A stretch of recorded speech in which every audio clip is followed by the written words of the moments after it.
नबी पाक सल्लल्लाहु अलैहि वसल्लम का नाम लिख सकते हैं और खाना काबा शरीफ की तस्वीर बना सकते हैं?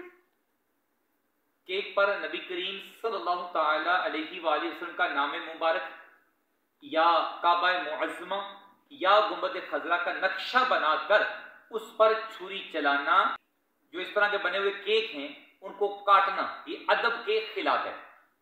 इसमें ये कबाहत है कि लोग कहेंगे केक काटने वाले ने गुंबद खजरा या काबा मुअज़्ज़मा को माअज़ल्लाह काट दिया, या कुछ लोग इस तरह कहेंगे कि खाना काबा शरीफ या काबा मुअज़्ज़मा को टुकड़ों में तकसीम कर दिया, इनको खा लिया माअज़ल्लाह।